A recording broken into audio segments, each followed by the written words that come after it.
ma vidéo portera sur la violence, qui est un vice de consentement assez rare mais plutôt simple. Pour cela, rappelons-nous ce qu'est un consentement. C'est l'expression d'une volonté, et ici c'est l'expression de volonté de conclure un contrat, de passer un contrat avec une ou plusieurs personnes de minimum. La difficulté en matière de consentement, c'est qu'il faut que toutes les personnes consentent à la même chose, et le risque fréquent est que malheureusement, ces personnes ne sont pas alignées et ne le savent pas. Donc il faut que le consentement réponde à un certain nombre de conditions qu'on va passer en revue, afin de mieux comprendre ce sujet qui est pour le moins complexe. Tout d'abord, il faut un consentement de nombre, c'est-à-dire qu'il faut au minimum 2 consentements pour qu'un contrat se forme, et autrement dit, il faut autant de consentements parfaitement alignés qu'il y a de parties au contrat. Ensuite, il faut que le consentement soit libre, c'est-à-dire que l'expression de la volonté ne peut être contrainte et que quand quelqu'un passe un contrat, ce consentement doit être totalement libre, il ne doit pas être vicié ou forcé ou quoi que ce soit. Ensuite, le consentement doit être éclairé, c'est-à-dire qu'il faut que ces différentes parties aient exactement la même vision de la réalité, cette représentation de la réalité qui doit être juste, évidemment, et il ne faut pas qu'elles se trompent sur la portée de ce qu'elles font. Et ensuite, il doit être convergent, c'est la 4e condition. C'est-à-dire qu'il faut que les parties soient totalement d'accord et qu'elles doivent être alignées sur la totalité des points du contrat.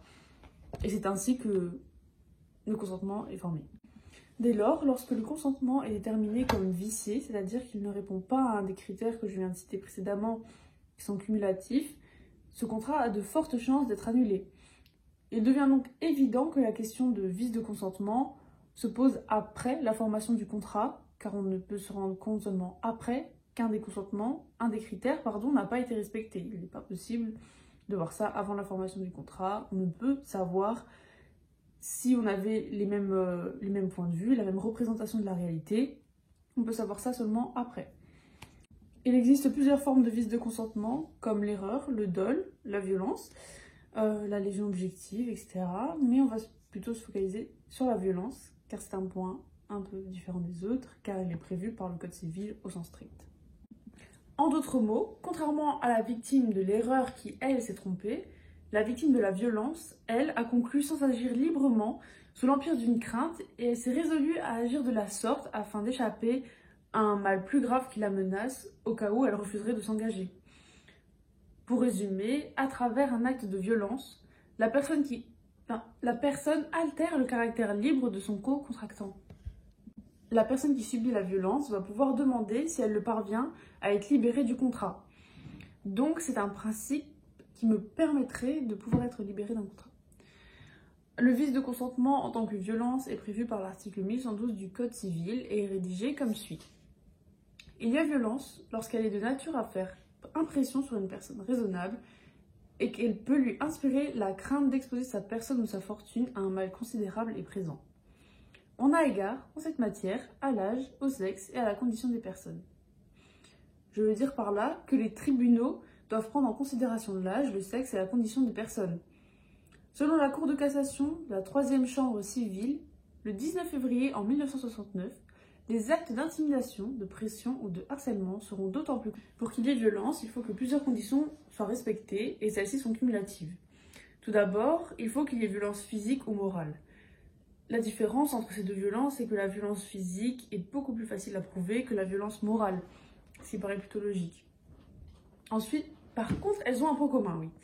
C'est qu'elles sont visées par l'article 1112 du Code civil que je viens de réciter. Et celui-ci est que il faut que, pour qu'il y ait violence en tant que vice de consentement, il faut que cette violence, fasse naître une peur chez la victime, ce qui est plutôt difficile à prouver, car c'est quasiment impossible de prouver qu'on a eu peur, même avec la violence physique, car même si on a eu des coups, on ne sait pas prouver qu'on a eu peur. À noter également qu'il existe une violence dite économique, car selon les tribunaux, ils disent qu'il y a aussi violence quand une des parties exploite de manière abusive, la précarité financière du co-contractant pour le faire signer un contrat. Ensuite, il faut que la violence cible quelqu'un. C'est-à-dire que la violence peut être exécutée sur le co-contractant lui-même ou ses proches. Ce qui reste important, c'est toujours qu'il y ait quelqu'un qui ait peur.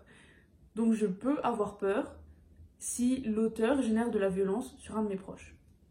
Ensuite, la 3e condition et qu'il faut que cette violence soit déterminante. Autrement dit, il faut que la peur soit déterminante. C'est que le co-contractant doit prouver que sans cette violence, il n'aurait jamais passé ce contrat. Et bien le point le plus important, c'est que la violence doit être injuste. C'est vraiment important, car la Cour de cassation exige de manière constante que la violence invoquée en tant que vice de consentement doit être injuste. Mais ça laisse donc sous-entendre qu'il y a une forme juste de violence. Eh bien, c'est le cas. Un peu étonnant, mais c'est le cas, car le droit organise lui-même des situations dans lesquelles il ne met pas les personnes sur un même pied d'égalité. Donc, il y a une hiérarchie de dominant et de dominé, et il y a un lien de droit pour celui qui a la position hiérarchique supérieure et qui lui autorise, on va dire, d'être un peu contraignant, voire méchant. Et même si ça ressemble vraiment extérieurement à de la violence, ça n'en est pas du point de vue juridique. Si on prend l'exemple d'un contrat de travail, eh bien, il y a la position hiérarchique supérieure pour le patron et la position hiérarchique inférieure pour l'employé. Donc, l'employé peut avoir ce pouvoir sur nous sans pour autant que ce soit considéré comme de la violence. Enfin, la dernière condition est une condition de moment. C'est une condition plutôt classique pour l'ensemble des vices du consentement. C'est-à-dire que la violence doit être commise après la formation du contrat ou au plus tard, au moment de la formation de ce dernier. Enfin, lorsque toutes ces conditions sont réunies, on peut invoquer la violence en tant que vice de consentement. Maintenant, il est important de préciser la sanction. C'est la nullité relative du contrat qui, attention, ne peut être invoquée seulement par la personne qui s'en prévaut, selon l'article 1117 du Code civil. C'est-à-dire que seulement la victime peut invoquer violence et pas l'auteur, ce qui paraît plutôt logique. Pour être plus clair, concernant la nullité relative du contrat, c'est-à-dire que chacune des parties du contrat devra restituer les biens ou les sommes perçues en vertu de celui-ci. De plus, peut être accordé des dommages et intérêts à la partie victime du contrat en vertu de l'article 1382 du Code civil. Maintenant, afin d'accorder mes propos avec la réalité, je vais apporter mon élément 9, qui est l'analyse de la décision de la Cour du travail, la 4e chambre, du 15 janvier 2013. Cette jurisprudence fait lien avec la résiliation conventionnelle, la violence morale en tant que vice de consentement. Comme c'est dans le domaine du travail que son implication est la plus répandue, il m'était évident de choisir un de ces nombreux cas. Ici, je place le contexte. Monsieur R est un employé de la Société Anonyme Centrale des Lampes depuis le 1er février 2002, dans le cadre d'un CDI, en tant que responsable du magasin Electronivelle. Et le 30 septembre 2008, l'administrateur délégué de la Société Anonyme et lui-même, Monsieur R, son employé, ont décidé de signer la cessation du contrat de travail de commun accord, grâce auquel il était convenu que ce contrat soit résilié de commun accord à partir de la date du 30 septembre 2008.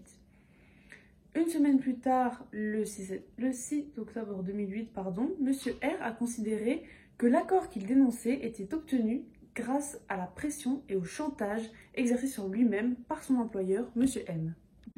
Les faits étant cités, le tribunal de Nivelles a donc rendu son jugement après avoir écouté la demande de M.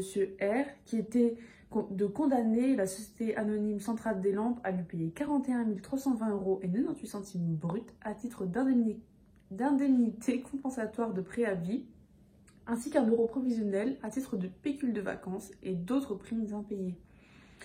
Le jugement a été rendu le 26 mai 2011 et a décidé ceci. Déboute M. R de sa demande de condamnation d'une indemnité de préavis, c'est-à-dire que le tribunal refuse sa demande. M. R a décidé d'interjeter appel et a donc eu examen de la contestation, en commençant tout d'abord par la demande d'indemnité compensatoire de préavis dont le requérant n'a pas droit. Celui-ci conteste la validité du contrat de rupture de travail de commun accord car il soutient que la signature a été obtenue par une violence constitutive de vice de consentement. Passons enfin au plus intéressant, selon moi, les principes relatifs à la violence en tant que vice de consentement, ce qui aura un lien direct avec ce que j'ai dit précédemment. Donc, comme je l'ai déjà dit, je me répète, le consentement n'est pas valable s'il a été extorqué par la violence en vertu de l'article 1107 et 1109 du Code civil. L'obligation contractée sous l'empire de la violence peut être annulée. Dans la jurisprudence, on cite la définition de la violence ainsi que ses 4 conditions, comme je l'ai fait précédemment. Et encore une fois, on insiste sur le caractère injuste, illicite de la violence et on affirme que ce caractère ne présente pas la menace motivée par l'exercice normal d'un droit, ni l'existence d'un rapport de subordination morale au sens de l'article 1114 du Code civil.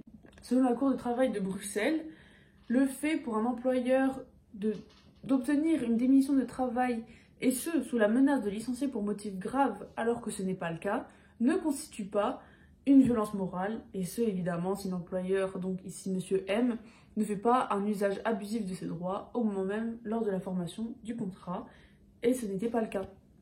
Rappelons également que la violence ne se présume pas et doit être prouvée par la partie qui s'en prévaut en vertu de l'article 1116 et 870 du Code judiciaire, car le tribunal a estimé que le demandeur n'a pas su prouver la violence morale lors de la signature de la convention. Ainsi, la menace de faire venir la police, d'entamer des poursuites judiciaires et de licencier pour motif grave n'est donc pas injuste, car la menace n'a pas été abusive. Comme je l'ai dit précédemment, le droit organise lui-même des situations dans lesquelles il ne place pas les personnes sur un même pied d'égalité, surtout dans le domaine du travail où il y a une position de dominant-dominé. Ici, le dominant, c'était Monsieur M, dominé Monsieur R, l'employé, le demandeur. Et donc, forcément, ce Monsieur M, cet employeur, a la possibilité d'être un peu plus contraignant envers Monsieur R, sans pour autant qu'on considère cela comme de la violence morale. Car le droit lui octroie cette possibilité d'être un peu injuste, sans pour autant que, comme je l'ai dit, ce soit considéré comme de la violence. Dans cette affaire, l'employeur n'exerce pas un abus de droit car il n'a pas fait de reproches abusifs et sans fondement, et de plus, la mauvaise foi de l'employeur n'est même pas établie. Il est donc facile d'en déduire que les conditions dans lesquelles M. M et R ont signé la convention n'ont pas été viciées et qu'elles ne découlent pas d'une violence morale. Le fait que le demandeur n'ait pas eu le temps, ni la réflexion, ni la possibilité de se faire assister ne constitue pas pour autant de la violence morale. Il est donc normal, selon moi, je trouve que la Cour estime que la convention de rupture de commun accord soit valable et que M. R ne puisse pas avoir la possibilité d'avoir une indemnité compensatoire de préavis. L'appel est donc non fondé et la Cour confirme le jugement du tribunal de travail de Nivelles. Personnellement, je pense que le juge a pris la bonne décision, car ici la violence, on ne va pas dire qu'elle est juste, mais comme le droit organise les situations de dominant-dominé, ici employeur-employé, je pense que l'employeur, Monsieur M, a agi de la bonne manière et il n'y avait pas quelconque violence morale, car il n'a pas fait abus de son droit d'employeur, il n'a pas exercé ce pouvoir de manière abusive, ce pouvoir de contrainte. Donc je pense sincèrement que à la place du juge, j'aurais décidé exactement la même chose et j'aurais donc dit que l'appel est non fondé. Voilà, merci de m'avoir écouté.